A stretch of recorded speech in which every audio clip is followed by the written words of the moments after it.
Heyo, how's it going?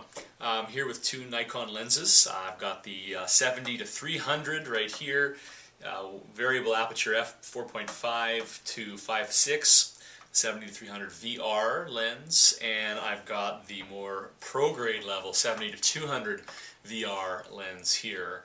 This is f2.8 all the way through the focal range.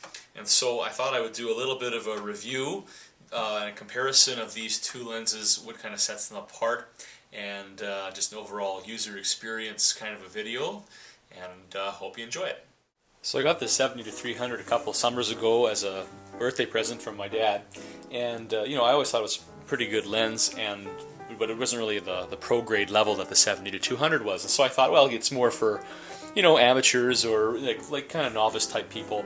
And then I started watching this episode of Kelby Training here with Scott Kelby and A Day with Jay Mizell. And this Jay Mizell, you know, super pro guru photographer, is walking around with a D3 and a 70 to 300 f4.5 to 5.6 VR lens, and I couldn't believe it. I thought, what the heck? I mean, I thought this was, you know, a prosumer type lens, not a professional lens. Why is this guy using this over the 70 to 200? And so I kind of instilled a little bit more faith in this lens. For me anyways, I felt cooler because, hey, I'm using the same lens that these professionals are using. So to keep this in perspective, a guy like Jay Mizell is kind of a street photographer, and if you're walking around all day carrying a pretty big telephoto zoom lens, it's going to get heavy all day long. I mean, he's just turned 80, I think, or he's up there. So if you're walking around all day long carrying something, you know, the weight factor is going to come into this. And the weight difference between this lens and the 70 to 200 Pro Grade f2.8 is enormous.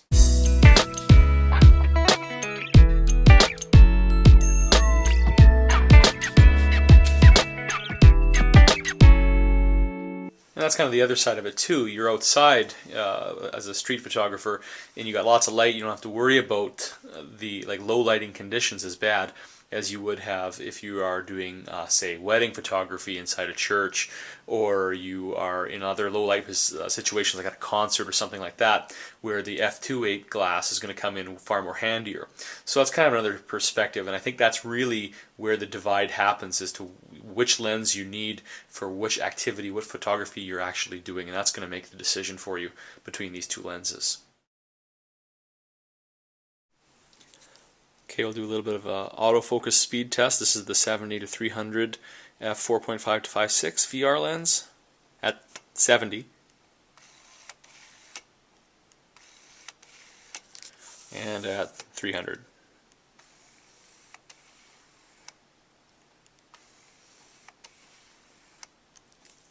So you can see it's slow and quasi-accurate. In low lighting conditions, I can speak from experience with this lens, it is tough to get the autofocus to be real snappy in terms of low lighting situations. It's just slow. Okay, and for contrast, here's the 70 to 200 f2.8 glass. This is at 70 for autofocus speed, and I have the VR set to off, and I have the focal range focus distance here set to full. Okay, so here we go from 70. Very snappy, and at 200. I think it's the same. It's very close. So there is a major difference in just autofocus speed between these two lenses. One other quick comment about these two lenses is that if you want to be using this one for wildlife, or using it with a teleconverter, it's not going to work on the 70 to 300 lens. It says right in the manual that it will not work. So that's kind of out for the 70 to 300. But with the 70 to 200, you can put a teleconverter on this thing, and you can get a 400 f4 if you put the teleconverter 2x, which makes it a fairly decent wildlife lens. So that's another consideration, that if you know, I principally kind of got this lens as a wildlife lens, and it's fine as long as you're, you know, pretty close to your subjects. But it would be nice to be able to put teleconverter on this one, and you can't with this model. This model right now, Don's Photo online is selling for around $500, and I checked with the 70 to 200 f2.8 glass. This thing is going for $2,100 right now Canadian. So you know, that's an enormous price difference, and it just, you can feel it all the way around. You know, the 70 to 300 is plasticky, and it does have a metal mount on the back though, which is a benefit. But you know, compared to just the way it feels, this, you can just tell when you pick this other 70 to 200 up, it's pro glass. You know, you feel it all the way through, and there's just no mistaking that you're holding quality when you pick up the 70 to 200. Alright, so this is a little bit of a screencast for this portion of the video.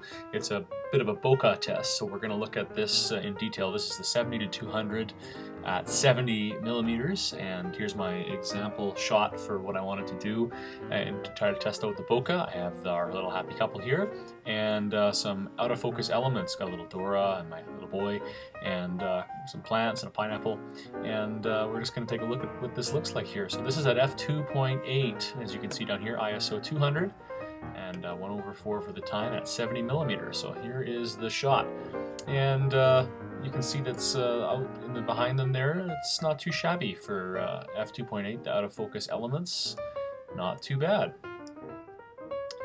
Then we go over here and grab the 70 millimeter from the 70 to 300. This is at f4.5 now, because that's as maximum aperture as this lens has. And you zoom in, and you know, the bokeh is not heinous, but it's not that great either. So if you put them side by each, so there's the 70 to 200, there is the 70 to 300, and we do a little zoomy zoom. You can take a look at this here, and you can kind of see that the bokeh from the 70 to 200 at f2.8 is really a lot nicer.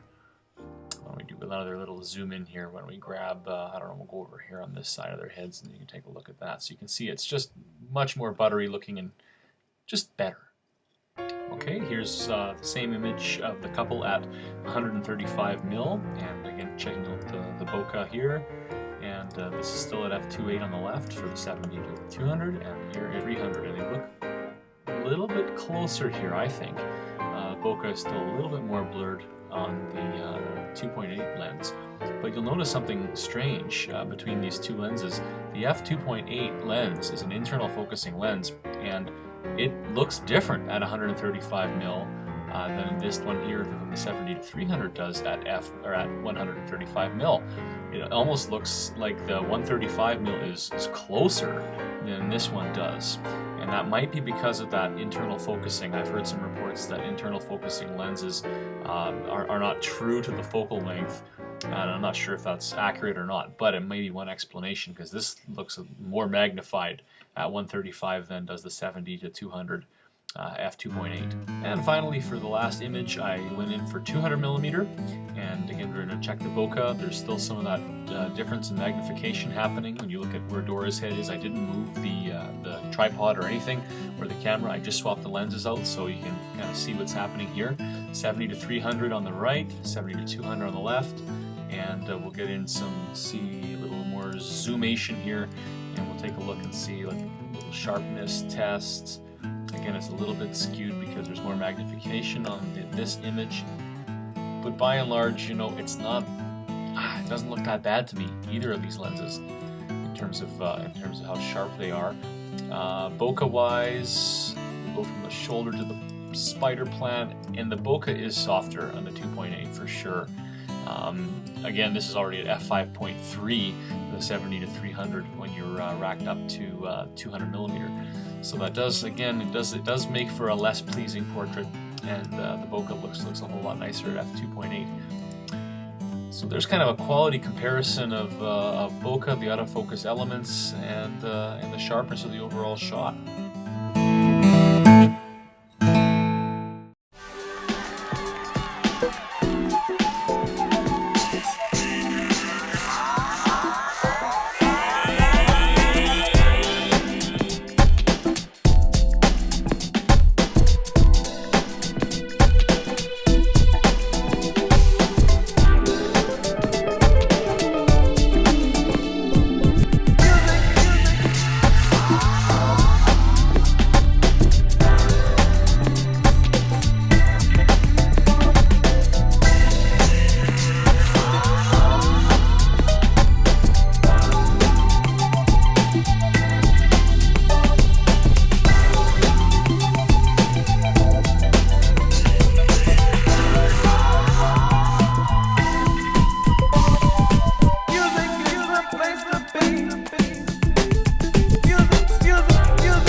So that's the comparison of the 70 to 200 f2.8 glass and the 70 to 300 f4 to f5.6 glass. There are some serious differences between these two lenses, as well as some serious price differences and weight differences, and these things to consider. I think the real denominator here, the common denominator that's going to make the decision for you as to which one of these you get is, besides budget, if budget is a concern, if budget's no concern, there's no question, get the 70 to 200. But if budget is a definite factor for you, you want to consider these things. You got to ask yourself, are you shooting in any kind of low light situation? If you're going to go take pictures of your kid's soccer game outside at a field or something, this lens will probably work just fine for you. But if you're going to be doing inside shots at your kids, I don't know, drama production at school or whatever, and you're going to be in any kind of low lighting situation, you're going to really crave the 2.8 glass. With that in mind, if you still want to get 2.8, and I watch Jared Polin at the Frodo's Photo all the time, and he's always pushing the 2.8 glass, and you can get yourself the Sigma 70 to 200 f2.8 glass. I think it's around $800 American, so it's only a few $100 jump upgrade from this lens, and that might work for you. I think in Canada, I think they're about $1,000, $1,099. I think I checked those out at, as well as the old Nikon 80 to 200 f2.8 glass as well. You can pick that lens up right now for around $1,000, $1,100 Canadian, so probably be around $800 US in the States. So, those are two legitimate options if you really want the 2.8 glass, but you can't afford to pony up for this big guy here. I mean, I can't either. I had to borrow this one from my friend, so I know where you're at with that. But I think those are your main considerations. Other than that, if you want it to be like a J. Maisel street lens, this is pretty good. It's got lots of reach. It's got lots of good enough speed for outside lighting. For daily stuff like that if you're doing streets. So this lens, it would be good for that. And I have used it for some wildlife. You really need to break 300 though if you want to do serious wildlife. You need at least 400, which is where this would shine if you had the teleconverter on it too. So those are kind of some options, some general wrap-up stuff. It's an essential focal length, 70 to 200. It's kind of a must-have range if you want to do some portraits. And the 2.8 glass with the bokeh capabilities and that extra little bit of compression you pick up with this lens for portraits, it's totally awesome. It's worth it. It's definitely going to be better than the 70 to 300 because you can only get down at the best you can open up is 4.5, which is decent, but you're not going to have any real nice bokeh happening at all in your images. So that's something to consider as well. But anyway, that's my review and comparison of these two lenses. And it really comes down to what you're going to be doing with this lens and what your budget is. And if not, find a friend that has one and just borrow it, because that's what I do. All right, thanks for watching. So, in conclusion, thou shalt shoot f2.8 glass. Booyah.